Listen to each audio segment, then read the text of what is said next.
बिस्मिल्लाहिर्रहमानिर्रहीम। अस्सलाम वालेकुम नाज़रीन, मैं आसमा शिराजी। प्रोग्राम है फैसला आपका। प्रोग्राम के आगाज़ में ही आज बहुत ही थोड़ी देर पहले एक अफसोसनाक ख़बर आई है। जनाब बजिंजो साहब, मीर हासिल बजिंजो, जिन्हें मीर जमहूरियत भी कहा जाता है, उनका इंतकाल हुआ।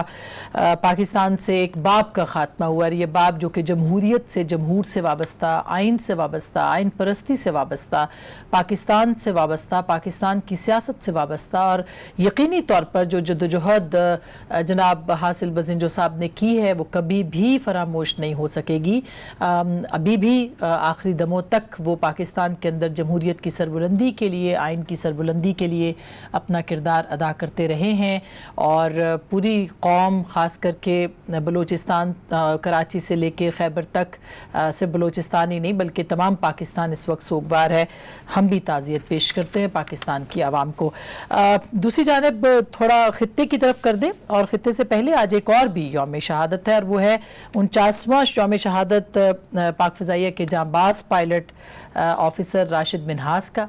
और ये वो पायलट हैं जिनके बाद पाकिस्तान की फ़िज़ाइया के अंदर कई राशिद मिन्हास जो हैं उन्होंने जन्म लिया, और एक तारीख़ रकम की राशिद मिन्हास ने भी, और उनसे वाबस्ता पाकिस्तान एयरफोर्स जो कि आज भी उनके मिशन के ऊपर पाकिस्तान की दिफा के लिए रवां दवा हैं और अपने अज़्म, हौसले और जुनून के साथ आगे बढ़ रही है।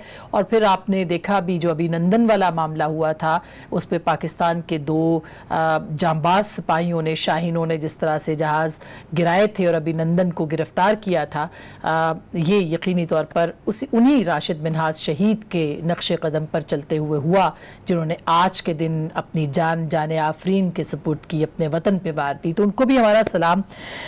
दूसरी तरफ हम जो बात करते हैं, हमारे प्रोग्राम का आज मौजू पाकिस्तान की खारजा पॉलिसी है। खारजा पॉलिसी में बहुत कुछ हो रहा है, इसीलिए ज़रूरत थी कि इसके ऊपर बात करें। हाल ही में आपने देखा कि वज़ीर खारजा का स्टेटमेंट आया सऊदी अरब के हवाले से, OIC के ऊपर, कश्मीर के ऊपर उन्होंने जो OIC का किरदार है उस पर अपनी मायूसी का इजहार किया। और फिर यही नहीं बल्कि चीन का पाकिस्तान के साथ खड़े होना, सऊदी अरब ने पाकिस्तान से इमदाद वापस ली, तलब की, जिस पे चीन ने पाकिस्तान की फिर मदद की। दूसरी तरफ चीन और ईरान के ताल्लुकात हैं। UAE ने इजराइल को तस्लीम किया है, सऊदी अरब ने इजराइल को तस्लीम करने से इनकार किया है। पाकिस्तान जो है वो नई सफ़बंदियों में अपनी जगह बनाने की कोशिश कर रहा है। कहाँ खड़ा है? पोस्ट कोविड एक पूरी नई आलमी सफ़बंदी जो है वो तैयार है, और उसमें हर किसी को किसी न किसी के साथ ऐसे लगता है कि अलाइन होना पड़ेगा। और ख़ास करके इस खित्ते के अंदर जहाँ पे लग ऐसे रहा है कि मुस्तक़बिल में तमाम जो इंटरनेशनल पॉलिटिक्स है उसका महवर ये खित्ता ही होगा।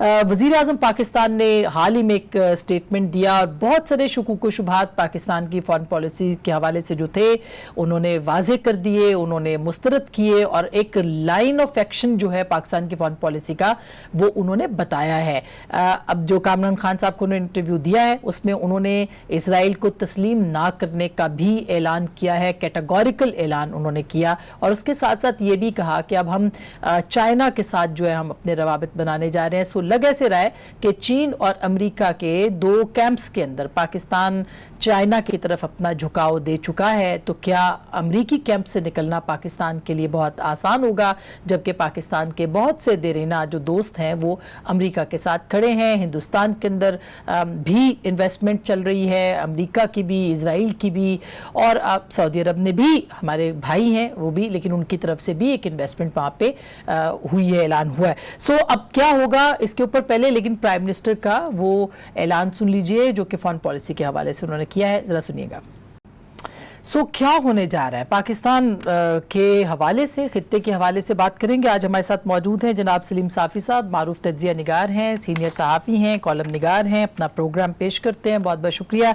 जनाब प्रोफेसर आदिल नजम साहब किसी तारुफ के मोहताज नहीं हैं और आप इनको सुनते रहते हैं, पढ़ते रहते हैं, इनसे भी इंटरनेशनल पॉलिटिक्स पे बात होगी। और जनरल टाइड एजाज अवान साहब अगेन पाकिस्तान के मुमताज़ दिफाई तज्जिया निगार हैं और आप इनको पढ़ते सुनते रहते हैं, बहुत बहुत शुक्रिया।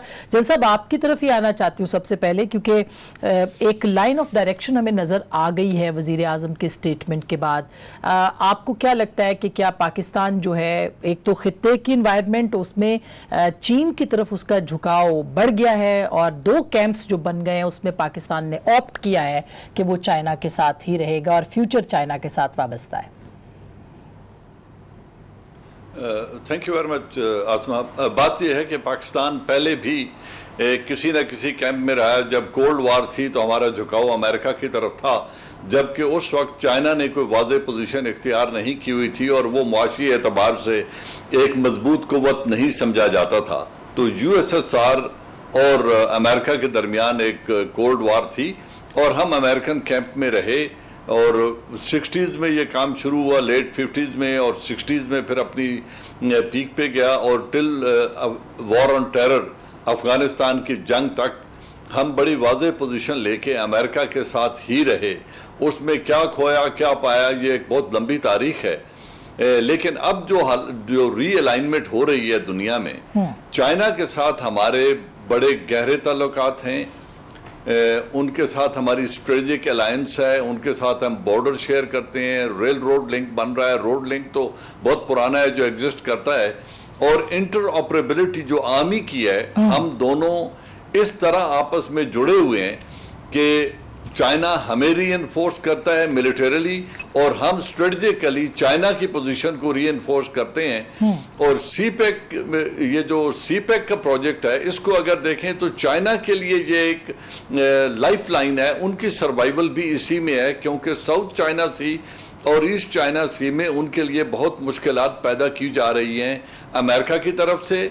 और ये जो क्वाड्रिलेटरल अरेंजमेंट हुआ है जिसमें जापान, इंडिया और ये ऑस्ट्रेलिया वगैरह शामिल हैं, इन्होंने भी उनकी मुश्किलात में इजाफा किया है। तो उनको एक ऑल्टरनेट रूट चाहिए अपनी $5 ट्रिलियन का ट्रेड जारी रखने के लिए, अपनी दुनिया तक रसाई के लिए। वो रूट उन्हें जोग्राफियाई एतबार से हम प्रोवाइड करते हैं, तो हम उनकी बहुत बड़ी ज़रूरत है चाइना की, और हमें भी एक वीटो पावर की सपोर्ट चाहिए दुनिया में और UN में।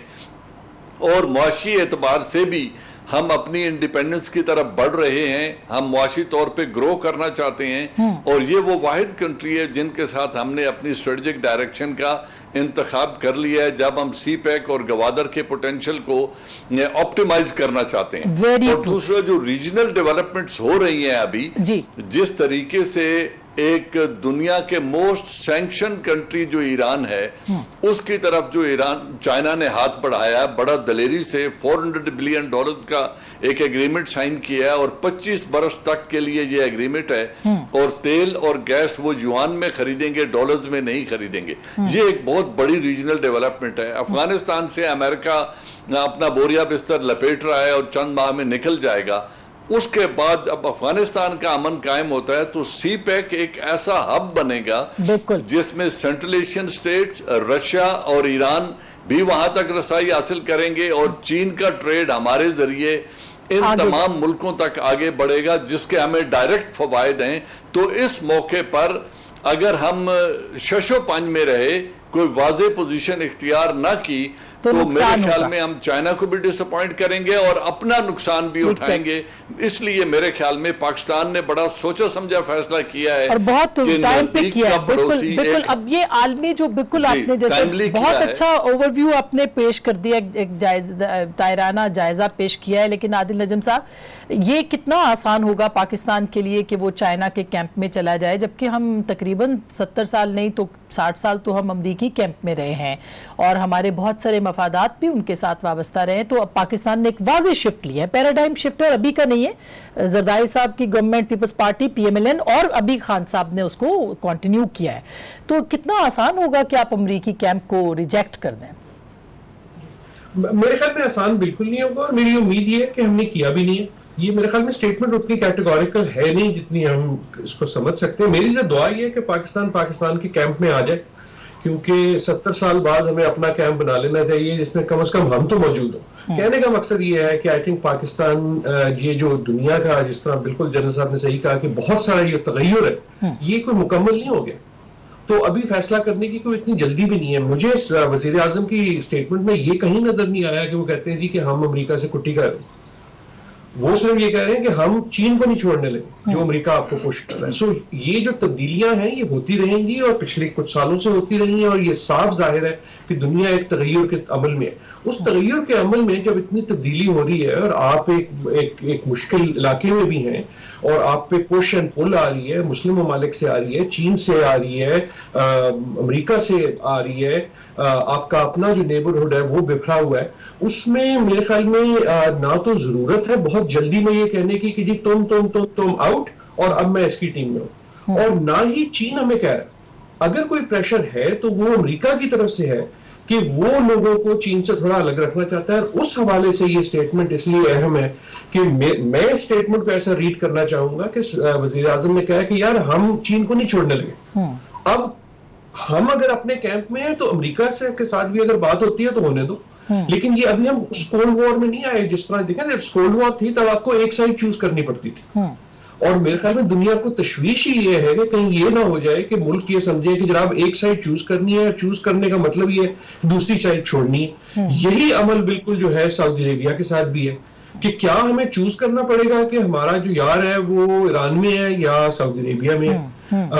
अगर किसी वक्त करना भी पड़ेगा यकीनन प्रेशर आएंगे, लेकिन मेरे ख्याल में उसमें जल्दी करने की बात नहीं है। जो इजराइल वाली बात है उसमें भी उनकी स्टेटमेंट, चाहे वो सऊदी अरेबिया की हो चाहे वो पाकिस्तान की हो, बड़ी मेरे ख्याल में केयरफुली वर्डेड है। वो स्टेटमेंट है हम नहीं करने को तैयार, उसके बाद बिल्कुल वो कहते हैं जब तक, और जब तक जो है उसमें फिर आपको बहुत सी डिप्लोमेटिक स्पेस मिल जाती है। और मेरे ख्याल में जो इसका सबसे बड़ा पीस है पाकिस्तान के लिए, जो इमीडिएट पीस है, इसमें इमीडिएट पीस ना चीन है ना इजराइल है, इमीडिएट पीस जो है वो मेरे ख्याल में अफगानिस्तान है, जहां अगर कोई क्लॉक जो है वो टिक कर रही है। उसके बारे में सलीम साहब बैठे हैं, वो मुझसे कहीं बेहतर जानते हैं, लेकिन मेरे ख्याल में यकीनन तगय्युर का जो दौर है उसमें जल्दबाजी भी अच्छी चीज नहीं होती, लेकिन स्टेटमेंट बिल्कुल दुरुस्त है। स्टेटमेंट मेरे ख्याल में ये है कि हम किसी के कहने पे चीन को छोड़ेंगे नहीं। अच्छा, अब बाकी तुम जो हो सलीम साफी साहब, बहुत दो पॉइंट ऑफ व्यू हमारे सामने आ गए। जनरल साहब का ये कहना है कि पाकिस्तान ने फैसला कर लिया है, जो कि नजर भी आ रहा है, और आदिल नजम साहब कह रहे हैं कि नहीं, अभी पाकिस्तान देखेगा और उसके बाद करेगा। जो खित्ते में और बहुत सी डेवलपमेंट्स हुई हैं, मसलन पाकिस्तान का सऊदी अरब के को ये कह देना कि आपने हमारा साथ नहीं दिया, OIC को आंखें दिखाना, शाह महमूद कुरैशी साहब की जो स्टेटमेंट आई है, और उसके बाद फिर सऊदी अरब का जो रिएक्शन आया है, क्या आपको नहीं लगता कि हमने जो ये कैंप है, जो अमेरिका और सऊदी अरेबिया का कैंप है, उसमें पाकिस्तान ने एक हल्की सी एक वाइब्रेशन जरूर हुई है उस पूरे प्रोसेस के अंदर? आसमा, एक तो मैं भी जिस तरह आपने शुरू में हासिल बजिंजो साहब का जिक्र किया और बजा तौर पर उनको मेरी जमहूरियत करार दिया, मेरे ख्याल में वो मेरी जुर्रत भी थे और मेरे इस्तेकामत भी थे, और उससे बढ़ के ये कि मेरे एतदाल भी थे। और सियासत में जो चंद लोग रह गए हैं कि जो वक़ार के साथ सियासत करते हैं, तो हासिल बजिंजो साहब उनमें से एक थे। तो मैं भी उनको खिराज तहसीन पेश करना चाहूँगा और अल्लाह से दुआ है कि उनकी मग़फ़िरत फरमाए और उनकी फैमिली को जमील अता फरमाए। दूसरा जो बात इस वक्त हुई कि एक तो मेरे ख्याल में कि अगर सीपेक या इस कंटेक्स्ट में हम ये कह रहे हैं कि कोई हमने बड़ा स्ट्रेटेजिक शिफ्ट किया है, तो ये शिफ्ट आज नहीं आया है। ये जनरल कियानी और आसिफ अली जरदारी, हम उनसे इख्तलाफ करें या इत्तेफाक करें, लेकिन ये उनका विजन था, और उस वक़्त इस शिफ्ट का फैसला किया गया था कि हमें सारे अंडे अमेरिका के बास्केट में डालने की बजाय, और बहुत अच्छा फैसला था।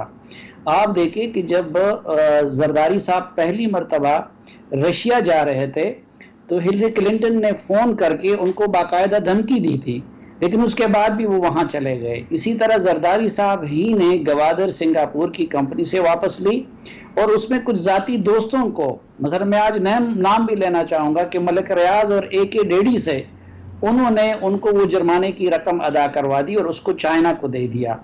और फिर सीपेक के MOU पे भी जरदारी साहब ही की हुकूमत में वो दस्तखत हो गए, और नवाज शरीफ की हुकूमत में तो ऐसा लग रहा था कि सारे अंडे हमने चीन के बास्केट में डाल दिए हैं। तो ये जो स्ट्रेटेजिक शिफ्ट अगर इसको हम कहते हैं तो ये उस वक़्त से कंटिन्यू था। अलबत्ता अब जब से इमरान खान की हुकूमत आई है ये आदिल साहब इस मामले में हमारे उस्तादों के उस्ताद है, और वो बजा फरमा रहे हैं कि खारजा पॉलिसी में आप ब्लैक एंड व्हाइट नहीं करते, ये ग्रे एरियाज का काम है। इसी पाकिस्तानी रियासत ने ये किया है कि पिछले 30-40 साल उसने ईरान को भी साथ चलाया है, ईरान हमारी अपनी जगह पे ज़रूरत है, और उसने सऊदी अरब को भी साथ चलाया है। इसी तरह हमने चीन को भी साथ चलाया है और हमने अमेरिका को भी साथ चलाया है। इस हुकूमत ने बदकिस्मती से ये है कि इन मामलात को ब्लैक एंड व्हाइट में लेने की कोशिश की। आप अमेरिका गए, ट्रंप से मिले, हालांकि माजी में भी हमारे हुक्मरान जब भी जाते थे तो अमेरिकी क़यादत की तरफ से उसी तरह रिस्पांस होता था, लेकिन हमने इतने बंगले डाले कि जिस तरह लग रहा था कि हम तो फिर शायद वो कोल्ड वार के दिनों की तरह अमेरिका के दोबारा चले गए, जिसकी वजह से चीन जैसे लोगों को तशवीश पैदा हो जाती है। फिर कभी आप इतने सऊदी अरब की तरफ चले जाते हैं कि ईरान और तुर्की तशवीश में मुब्तला हो जाता है। फिर अगले दिन आप उनको छोड़ के मलेशिया चले जाते हैं, उधर से जो है तुर्की नाराज हो जाता है। तो ये जो हमारी हुकूमत ने इस वक्त हमने ये गलती देखी कि ब्लैक एंड व्हाइट में वो सोचते हैं, ये बात बिल्कुल ठीक है कि चीन और हमारी जरूरतें एक जैसी है, एक नेचुरल अलायंस है, एक कुदरती, एक फितरती एक अलायंस बनता है।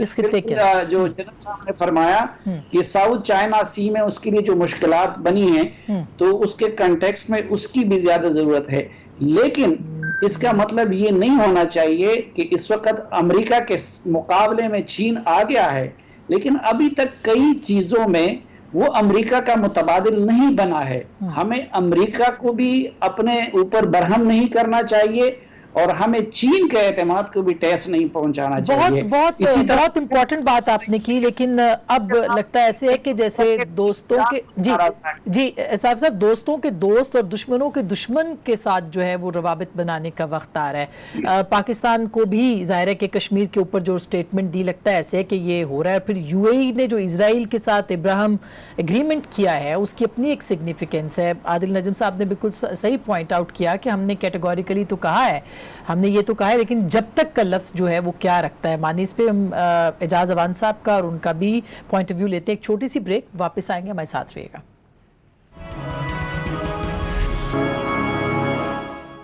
वेलकम बैक नाजरीन, एक दफ़ा फिर आपको खुश आमदीद कहते हैं। जनरल साहब, अभी जैसे आदिल नजम साहब ने कहा कि पाकिस्तान ने कहा तो है मगर अपनी कुछ ऑप्शंस भी रखे हैं, इजराइल के हवाले से भी और बाकी अमेरिका के हवाले से भी। जाहिर है कि हम एक दुनिया ऐसी में रहते हैं जहाँ पे किसी के साथ कट ऑफ नहीं करना, लेकिन वक्त नहीं आ गया कि जिसमें पाकिस्तान को दोस्तों के दोस्त और दुश्मनों के दुश्मन के साथ जो है वो खड़ा होना पड़े? ऐसे लगता नहीं है? आसमा देखें, डिप्लोमेसी एक प्रोसेस है, ना मैंने कहा है ना हुकूमत कह रही है कि हम 2 दरवाजे बंद करके दूसरे 2 दरवाजे खोलने जा रहे हैं। डिप्लोमेसी एक प्रोसेस है, ये इवेंट नहीं है। डिप्लोमेसी हमेशा जारी रहती है और कामयाब डिप्लोमेसी वही होती है जिसमें आप तमाम ऑप्शंस ओपन रखें, किसी एक से ताल्लुकात बिगाड़े बगैर दूसरे से बेहतर बनाएं। ये हर एक की ख्वाहिश है और यही हर मुल्क चाहता है। लेकिन एक वक्त आता है जब when you have to make hard choices, आपने रास्तों का तयन करना होता है। अब जब दुनिया में 2 चीज़ें बड़ी आम हुई हैं, एक जो कुछ कश्मीर में आज हुआ है, ये 72 ईयर्स पहले नहीं हुआ था ऐसा। आज उस दुनिया और खुद हिंदुस्तान उसको एक हल तलब मामला समझता था और उस पर यूएन रेजोल्यूशन हो या सिमला एग्रीमेंट हो, बायलैटरल डायलॉग हो, उसके जरिए हर आदमी कहता था कि इसका हल तलाश करना है। लेकिन आज हिंदुस्तान ने कहा ये हल तलब मामला है ही नहीं, ये इश्यू एग्जिस्ट ही नहीं करता, यूएन रेजोल्यूशन की कोई वैल्यू ही नहीं है, इस मामले पर कोई बात नहीं हो सकती। अब जब उन्होंने एक एक्सट्रीम पोजीशन ली है तो हमने दोस्तों से मदद जरूर मांगनी है कि इस मामले में हमारा साथ दें। अब ये कहना कि हमें अपने दोस्तों को आजमाना नहीं चाहिए, देखें डिप्लोमेसी का यही होता है कि आप अपने एलाइज चुनते हैं और एक पॉलिटिकल सिचुएशन ऐसी हमने क्रिएट करनी है कि इसका कोई पॉलिटिकल सोल्यूशन निकल आए। और इसमें और मुमासलत जो है इजराइल में, वो बड़ी कॉमनैलिटीज हैं इनमें। वो भी एक हल तलब मामला है, उस पर भी यूएन रेजोल्यूशन है, उसकी रियासत पर भी इजराइल काबिज है और इसी तरह हिंदुस्तान कश्मीर के ऊपर काबिज है। अगर आप एक मामले का यूएन रेजोल्यूशन से बाहर निकल के हल तस्लीम करते हैं तो दूसरे में लामहला आपको वही करना पड़ेगा। इसलिए और उसमें पाकिस्तान की अपनी पोजीशन है, पाकिस्तान डायरेक्ट उसमें पार्टी है, मतलब यही आदिल और कायद-ए-आज़म मोहम्मद अली जिन्ना ने प्रेसिडेंट ट्रूमन को एक लेटर लिखा था जो आर्काइव्स में मौजूद है। उन्होंने कहा था ये एक सिन है, ये गुनाह है और इसको मैं तस्लीम नहीं कर सकता। अच्छा, बिल्कुल इतनी वाज़ेह पोजीशन उन्होंने ली थी 1948 में। पाकिस्तान उसको तो अब चाइना के भी यही है कि चाइना हमारा स्ट्रेटेजिक एलाई है और हमने उसको भी एश्योरेंस दिलानी है कि हम किसी और की तरफ चंद डॉलर्स की खातिर तुम्हें छोड़ के कहीं नहीं जा रहे। बिल्कुल, तो ये एश्योरेंस भी जिंदगी में बड़ी जरूरी होती है। जो आपकी बात बिल्कुल दुरुस्त है कि हम नहीं कर सकते सब जगहों पे, लेकिन पोजीशन ऐसी होती जा रही है। मसलन अगर यूएई इजराइल को तस्लीम कर रहा है और इब्राहिम एग्रीमेंट उनके बीच में हो रहा है और आगे जाके कुछ और अरब ममालिक जो है वो उनको तस्लीम कर लेते हैं, तो फिर तो पाकिस्तान को तो फिर वाज़ेह होना पड़ेगा, जैसे अभी रेफरेंस बताया, बैकग्राउंड बताया जनरल साहब ने। यकीनन देखिए पाकिस्तान पे प्रेशर है और बढ़ता रहेगा। एक वक्त ऐसा भी आएगा कि वाज़ेह होना पड़ेगा। मेरा अपना ख्याल ये है कि ये वो वक्त नहीं है। यकीनन जो स्टेटमेंट है उससे मैं 100% एग्री करता हूँ, लेकिन मेरे ख्याल में लकीर जितनी सख्त है नहीं, उसको क्यों बनाए। देखिए दुनिया में एक चीज जाहिर है कि जब हाथी लड़ते हैं ना तो वो चूंटी रौंदी जाती। अब हाथी जो है वो लड़ने को तैयार है, चीन भी और अमेरिका भी। सवाल ये है कि हम क्रॉस फायर में फंसना चाहते हैं या उस लड़ाई में हम पहले देख तो लेना कि कौन सा पहलवान तगड़ा है, और दूसरा अगर दोनों पहलवानों से कुछ मिल जाता है तो वो भी बुरा नहीं है। चीन, we serve a purpose for China, के अमेरिका से भी थोड़ी सी गुफ्तगू, और अमेरिका के लिए हमने पहले भी ये किया कि जरूरी नहीं है कि एक साइड चूज कर ले। मेरा सिर्फ कहने का मकसद ये है कि पाकिस्तान को पाकिस्तान के रहना चाहिए। अगर हम पे कहीं से प्रेशर हो कि जी तुम चीन से कुट्टी करो, तो हमारा जवाब वाज़ेह है कि जनाब चीन हमारा हमसाया भी है, हमारी जरूरत भी है, हमारा इकोनॉमिक पार्टनर भी है, हम नहीं करने लगे। That is how I read the statement. Israel वाली बात बिल्कुल दुरुस्त है कि कश्मीर के साथ उसकी एक मुमासलत है, लेकिन मेरी अपनी राय ये होगी कि उस मुमासलत को बहुत ज्यादा भी हम हिट ना करें। यकीनन है, मैं उसको बिल्कुल नहीं डिनाई कर रहा, लेकिन अगर कल ये होता है, आज यूएई ने कर लिया, अगर कल जो है परसों अगले चौथ सऊदी अरेबिया कर लेता है, फिर सऊदी अरेबिया 4-5 और अरब मुल्कों करके वो भी कर लेता, और सारा अरब ममालिक जो है वो इजराइल को तस्लीम कर लेते हैं, और हम जो है अरबों से ज्यादा अरब परस्त हैं कि हम नहीं करते, तो हमारे तरफ एक वो भी प्रेशर आ जाएगा ना, फिर तो अपने दोस्तों से प्रेशर आएगा। दूसरी तरफ ये कि जो आपको अगर कोई बेनिफिट मिल सकता है अपनी पोजीशन से, वो भी जाया हो जाएगा। कहने का मकसद सिर्फ ये है कि ये तमाम बातें, किसी बात से मेरा इख्तिलाफ नहीं है, सवाए इसके कि लाइन आप इतनी सख्त लगा दे। आपका जो कहना है कि दोस्त का दोस्त और दुश्मन का दुश्मन दोस्त, बड़ी अच्छी बात है, लेकिन पहले दोस्त तो बना लेना। इस वक्त तो मुझे नहीं वाज़ेह कि आपका कौन दोस्त है। अमेरिका हमारा कोई दोस्त है? कभी उसने ऐसा जाहिर किया? चीन हाँ ठीक है, हमारे हिमालय से ज्यादा है, लेकिन एक इकोनॉमिक रिलेशन भी है। सो मेरे ख्याल में फॉरेन पॉलिसी में दोस्तियां नहीं होती हैं, फॉरेन पॉलिसी में इंटरेस्ट होते हैं। पाकिस्तान के इंटरेस्ट जो है, जो है वो जाहिर है, बिल्कुल, और उसी पे रहना बिल्कुल। लेकिन साफी साहब, जो कश्मीर के मसले के ऊपर अभी स्टेटमेंट दिया था शाह महमूद कुरैशी साहब ने, सोचा समझा स्टेटमेंट था वो, कोई ऐसे ही ऑल ऑफ सडन नहीं हुआ, तो उसके पीछे आपको क्या रीजन नजर आती है? देखिए, ये जो मैं अफरात तफरीद की बात कर रहा था ना, तो वो यही था कि एक तो ये है कि हमारे पास अगर कोई बारगेनिंग चिप था, एक तो सऊदी अरब शायद इतना इंडिया को इन्फ्लुएंस नहीं कर सकता जितना कि अमेरिका कर सकता है, और पिछला 1 साल ऐसे गुजरा कि तालिबान के मामले पे अमरीकी हमारे मोहताज थे, और हमने उनके साथ ऐसा कोऑपरेशन किया कि अमरीकी उसको रिकॉग्नाइज भी करते हैं। तो बारगेनिंग चिप के तौर पर हमें उधर इस्तेमाल करना चाहिए था, अमेरिका को ये कह के कि हम ये काम कर रहे हैं लेकिन आप कश्मीर के मामले पे हमारे साथ ताउन कर ले। अब अमेरिका ने तो नहीं किया, अमेरिका ने कह के भी पहले सालिसी का कह दिया, और फिर जब यूएन पे इमरान खान साहब उनके पास शिकायत लेके गए तो वो मोदी के साथ ह्यूस्टन में हाउडी मोदी में नजर आए, और जिधर उन्होंने एक लिहाज से मोदी के उस मामले को एंडोर्स किया। तो फिर तो कुट्टी हमें, अगर ये तरीका हो तो फिर तो कुट्टी हमें अमेरिका से भी करना चाहिए था कि भाई मैं आपके साथ इस वक्त ये कुछ कर रहा था और आपने इंडिया या कश्मीर के मामले पे हमारा साथ नहीं दिया। यहाँ जो मैं जिस अफरात तफरीद की बात कर रहा हूँ कि पहली बात तो ये है कि पूरे साल में हमारी कोशिश के बावजूद OIC की तरफ से कश्मीर के मामले पे कोई स्टेटमेंट नहीं आया, लेकिन पिछले साल में पहली मरतबा 5 अगस्त को OIC के एक्सपर्ट ग्रुप की के हक में स्टेटमेंट आया और उसके अगले दिन हमारे वजीर खारजा ने ये कुछ कर दिया। जो मामला उनके साथ बिगड़ा था वो उस अफरात तफरीद की वजह से कि हमारे प्राइम मिनिस्टर साहब UN जा रहे हैं कश्मीर का मुकदमा लड़ने के लिए। पहले उन्होंने तैयब उर्दगान के साथ प्रोग्राम बनाया, उस पर सऊदी नाराज हो रहे थे तो सऊदी अरब चले गए। अब सऊदी अरब में वो क्राउन प्रिंस के जहाज में जाना नामुनासिब था, आप उनके जहाज में गए हैं और उधर एक ऐसा अलायंस बन रहा है जिसको सऊदी अपने खिलाफ समझते हैं, तुर्की, मलेशिया और उसका आप उसका हिस्सा बन जाते हैं। ये या तो नाफहमी थी उस उधर से आप अपनी हैसियत से कई गुना बढ़ के बात कर लेते हैं। ठीक हो गया जी, मैं अमेरिका और ईरान की सालिसी करना जा रहा हूँ।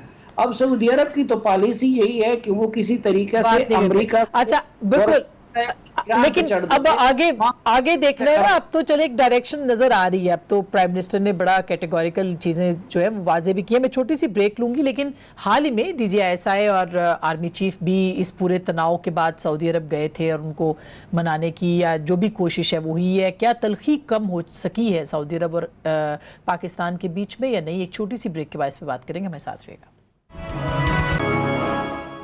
वेलकम बैक नाजरीन, एक दो फिर आपको खुश आमदीद कहते हैं। जना साहब, प्रोग्राम का आखिरी हिस्सा है, कुछ मिनट है। मैं चाहूँगी, एक तो ज़ाहिर है कि तलखी कम जो हुई पैदा सऊदी अरब के साथ, अभी आर्मी चीफ भी गए और DGISI भी गए, तो आपको लगता है कि तलखी कम हुई है या पाकिस्तान ने कन्वे कर दिया है कि हम अपने मफादात के मुताबिक जो है वो अपनी पॉलिसीज़ बनाएंगे?